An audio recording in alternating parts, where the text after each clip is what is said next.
శ్రీ సాయినాథాయ నమః. శ్రీ సాయి సచ్చరిత్రము 29వ అధ్యాయము. మదరాసు భజన సమాజము, తెండూల్కర్, డాక్టర్ కెప్టెన్ హాటే, వామన్ నార్వేకర్ మొదలైన వారి కథలు. ఈ అధ్యాయములో రుచికరములు ఆశ్చర్యకరములు అయిన మరికొన్ని సాయి కథలున్నవి. మదరాసు భజన సమాజం 1916వ సంవత్సరములో రామదాసి పంథాకు చెందిన మదరాసు భజన సమాజం ఒకటి కాశీ యాత్రకు బయలుదేరను. అందులో ఒక పురుషుడు, అతని భార్య, అతని కుమార్తె, అతని వదినయు నుండేది. వారి పేర్లు తెలియవు. మార్గమధ్యమున వారు అహ్మద్నగర్ జిల్లా కోపర్గాం తాలూకాలో సిరిడి అను గ్రామమున సాయి అని ఒక గొప్ప యోగీశ్వరుడున్నారనియు, వారు పరబ్రహ్మ స్వరూపులనియు, ప్రశాంతులనియు, ఉదార స్వభావులనియు, భక్తులకు ప్రతిరోజు ద్రవ్యము పంచిపెట్టెదరనియు, విద్యావంతుల కళాకుశలతను బట్టి యథోచితముగా సత్కరింతురనియు వినిది. ప్రతిరోజు దక్షిణ రూపముగా చాలా డబ్బు వసూలు చేసి దానిని భక్తకొండాజీ కూతురు 3 ఏండ్ల అమనికి 1 రూపాయి, 2 రూపాయల నుంచి 5 రూపాయల వరకు కొందరికి, జమాలికి 6 రూపాయలను, అమని తల్లికి 10 రూపాయలు మొదలుకొని 20 రూపాయల వరకు, కొందరు భక్తులకు 50 రూపాయల వరకు బాబా ఇచ్చుచుండెను. ఇదంతయు విని సమాజము సిరిడీకి వచ్చి అతట ఆగి మంచి భజన చేసెను. వారు మంచి పాటలు పాడిరి, కాని లోలోన ద్రవ్యము నాశించుచుండిరి. వారిలో 3 పేరాశ గలవారు. యజమానురాలు మాత్రము అట్టి స్వభావము గలది కాదు. ఆమె బాబా యందు ప్రేమ గౌరవములు కలది. ఒకనాడు మధ్యాహ్న హారతి జరుగుచుండగా బాబా ఆమె భక్తి విశ్వాసములకు ప్రీతి చెంది ఆమె ఇష్టదైవము యొక్క దృశ్యము ప్రసాదించాను. ఆమెకు బాబా శ్రీరాముని వలె కనిపించాను, కాని ఇతరులకు మామూలు సాయినాథుని వలె కనిపించాను. తన ఇష్టదైవమును చూచి ఆమె మనస్సు కరిగెను. కండ్ల నుండి ఆనంద బాష్పములు కారుచుండగా ఆమె ఆనందముతో చేతులు తట్టాను. ఆమె ఆనంద వైఖరికి తక్కిన వారు ఆశ్చర్యపడిరి, కాని కారణమేమో తెలుసుకునలేకుండిరి. జరిగినదంతయు ఆమె సాయంకాలము తన భర్తతో చెప్పాను. ఆమె సాయిబాబాలో శ్రీరాముని చూచితని అనెను. ఆమె అమాయక భక్తురాలగుటచే శ్రీరాముని చూచుట ఆమె పడిన భ్రమయని భర్త అనుకున్నాను. ఇది ఎంతయు వట్టి చేదస్తమని వెక్కిరించాను. అందరూ సాయిబాబాను చూడగా ఆమె శ్రీరామును చూచుట అసంభవము అనెను. ఆమె ఆ ఆక్షేపణకు కోపగించలేదు. ఆమెకు శ్రీరామ దర్శనము అప్పుడప్పుడు తన మనస్సు ప్రశాంతముగా ఉండినప్పుడు, దురాశలు లేనప్పుడును లభించుచునే ఉండెను. ఆశ్చర్యకరమైన దర్శనము. ఈ ప్రకారముగా జరుగుచుండగా ఒకనాటి రాత్రి భర్తకొక అద్భుతమైన దృశ్యము ఈ విధముగా కనపడాను. అతడొక పెద్ద పట్టణంలో నుండెను. అక్కడి పోలీసులు తనను బంధించిరి. తాడుతో చేతులు కట్టి ఒక పంజరమును బంధించిరి.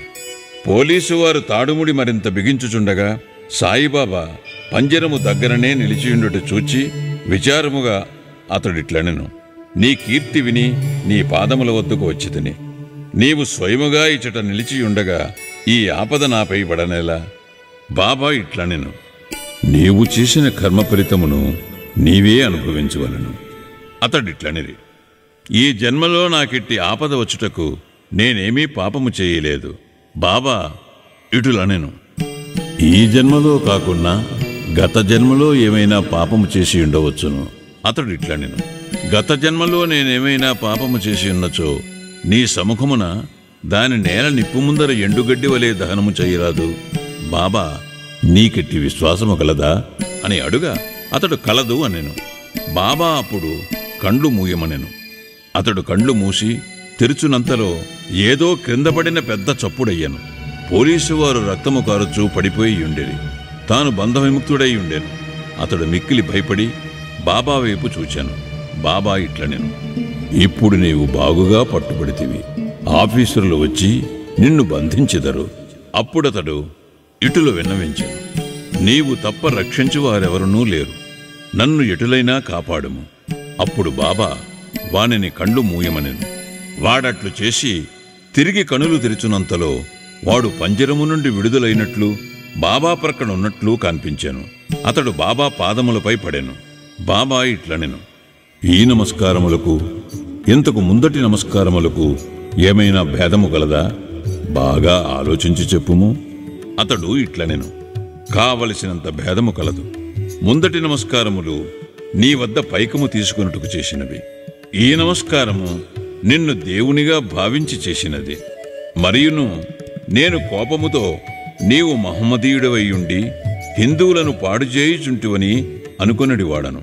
బాబా నీ మనస్సులో మహమ్మదీయ దేవతను నమ్మవా అని ప్రశ్నింప అతడు నమ్మను అనెను. అప్పుడు బాబా, నీ ఇంటిలో పంజా లేదా? నీవు మొహరమప్పుడు పూజ చేయుట లేదా? మరియు మీ ఇంటిలో మహమ్మదీయ దేవతయగు కాడ్బీబీ లేదా? పెండ్లి మొదలగు శుభకార్యములప్పుడు ఆమెను మీరు శాంతింపచేయుట లేదా అనెను. అతడు దీనికంతటికీ ఒప్పుకొనెను. అప్పుడు బాబా, నీకింక ఏమి కావలను అని అడిగాను. అతను తన గురువగు రామదాసును దర్శింప కోరిక కలదు అనెను. వెనుకకు తిరిగి చూడుమని బాబా అనెను. వెనుకకు తిరుగుగానే అతనికి ఆశ్చర్యము కలుగునట్లు రామదాసస్వామి తన ముందర నుండెను. వారి పాదములపై పడగానే రామదాసు అదృశ్యుడయ్యాను. జిజ్ఞాస గలవాడై అతడు బాబాతో ఇట్లనెను, మీరు వృద్ధులుగా కనబడుచున్నారు, మీ వయస్సు మీకు తెలియనా? బాబా, నేను ముసలివాడిననుకొనుచున్నావా?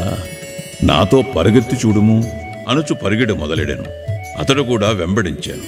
ఆ ధూళిలో బాబా అదృశ్యుడయ్యను. అతడు నిద్ర నుండి మేల్కొనెను. మేల్కొనిన వెంటనే స్వప్న దర్శనము గూర్చి తీవ్రముగా నాలోచించ మొదలెడెను. వాని మనోవైఖరి పూర్తిగా మారి బాబా గొప్పతనమును గ్రహించాను. అటు పిమ్మట వాని సంశయ వైఖరి, పేరాశ పూర్తిగా తొలగాను. బాబా పాదములపై అసలైన భక్తి మనముననుద్భవించెను. ఆ దృశ్యమొక స్వప్నమే, కాని అందుగల ప్రశ్నోత్తరములు చాలా ముఖ్యమైనవి, రుచికరమైనవి. ఆ మరుసటి ఉదయము అందరూ మసీదులో హారతి కొరకు గుమిగూడియుండగా అతనికి బాబా 2 రూపాయలు విలువగల మిఠాయిని 2 రూపాయల నగదును ఇచ్చి ఆశీర్వదించాను. అతనిని మరికొన్ని రోజులు ఉండమనెను. అతనిని బాబా ఆశీర్వదించి ఇట్లనియను, అల్లా నీకు కావలసినంత డబ్బునిచ్చును, నీకు మేలు చేయును. అతనికచ్చట ఎక్కువ ధనము దొరకలేదు, కాని అన్నిటికంటే మేలైన వస్తువు దొరికెను. అదే బాబా ఆశీర్వాదము. తరువాత ఆ భజన సమాజమునకు ఎంతో ధనము లభించెను. వారి యాత్ర కూడా జయప్రదముగా సాగెను. వారికెట్టి కష్టములు ప్రయాణ మధ్యమున కలుగలేదు. అందరూ క్షేమముగా ఇల్లు చేరిరి.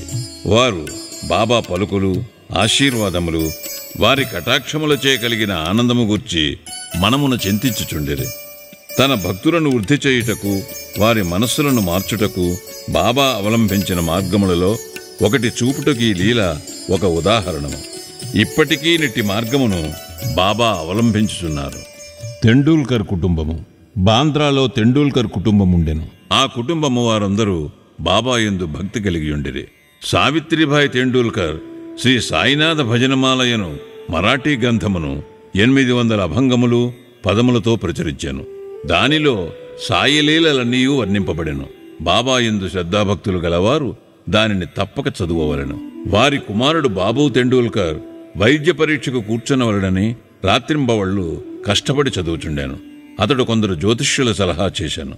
వారు అతని జాతకమును చూచి ఈ సంవత్సరము గ్రహములు అనుకూలముగా లేవని చెప్పిరి.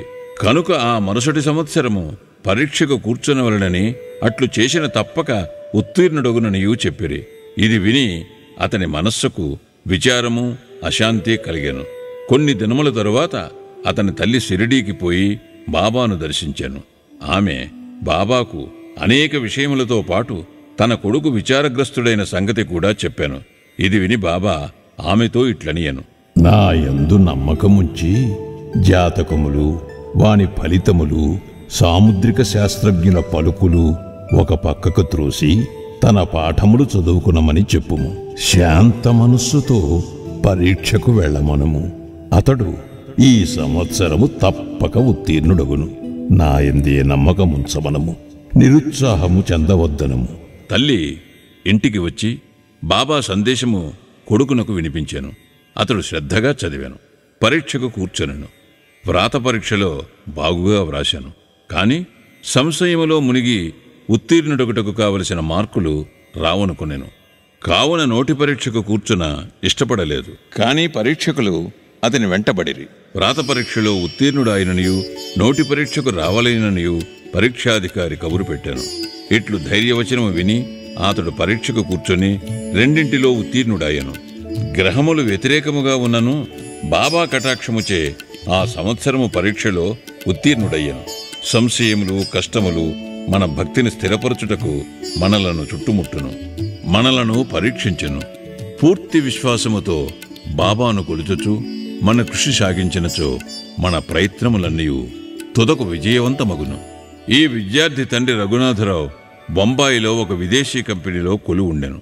వృద్ధులగుటచే సరిగా పనిచేయలేక సెలవు పెట్టి విశ్రాంతి పొందుచుండెను.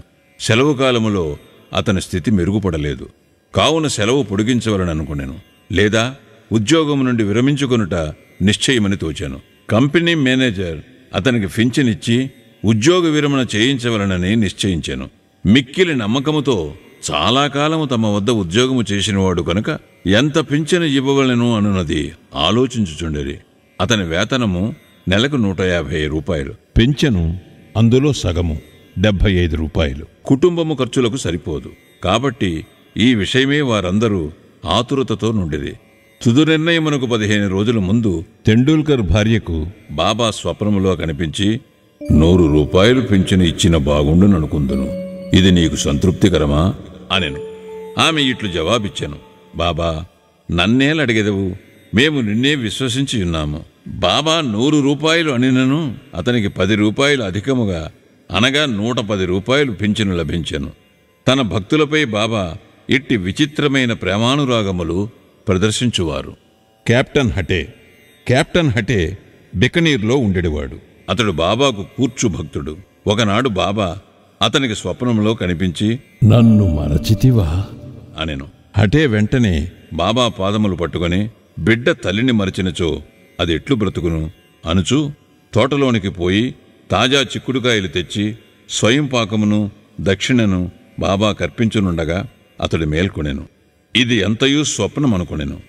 ఈ వస్తువులన్నిటినీ షిరిడీ సాయిబాబా వద్దకు పంప నిశ్చయించుకొనెను. కొన్ని దినముల తర్వాత గ్వాలియర్ వెళ్ళెను. అక్కడి నుండి 12 రూపాయలు మనియార్డర్ ద్వారా బొంబాయిలో ఉండిన తన స్నేహితునకు పంపి అందులో 2 రూపాయలతో స్వయంపాకపు వస్తువులు, చిక్కుడుకాయలు కొని 10 రూపాయలు దక్షిణ సమర్పించవలనని వ్రాశాను. ఆ స్నేహితుడు షిరిడీకి పోయి కావలసిన సామాను కొనెను. కానీ చిక్కుడుకాయలు దొరకలేదు.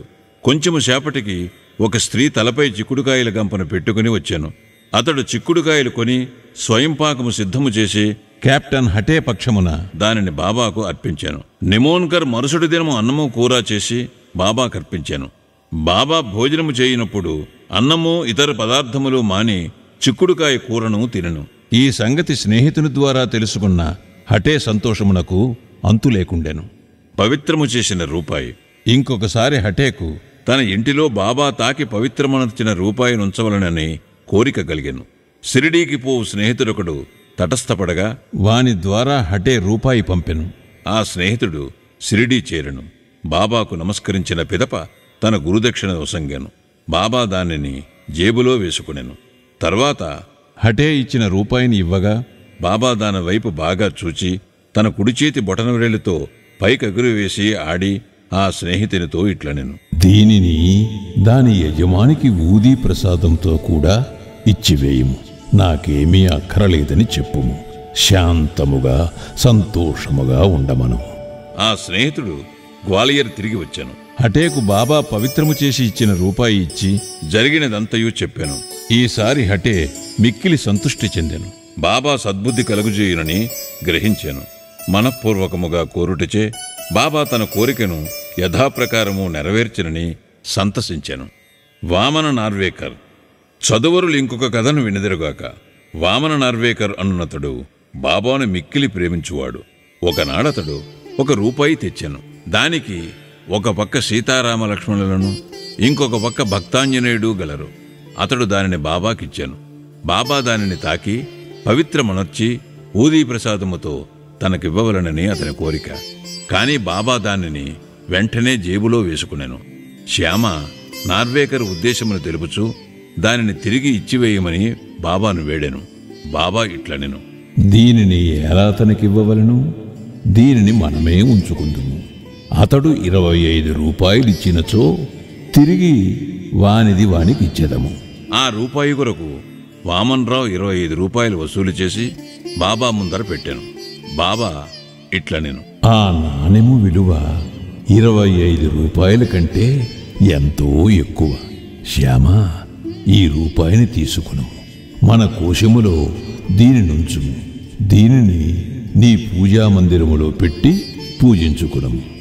బాబా ఎందురికి మార్గము అవలంబించిరో అడుగుటకు ఎవ్వరికినీ ధైర్యము చాలకుండెను. ఎవరికి ఏది క్షేమమో బాబాకే తెలియను. శ్రీ సాయినాథాయ నమః. 29వ అధ్యాయము సంపూర్ణము. సద్గురు శ్రీ సాయినాథార్పణమస్తు.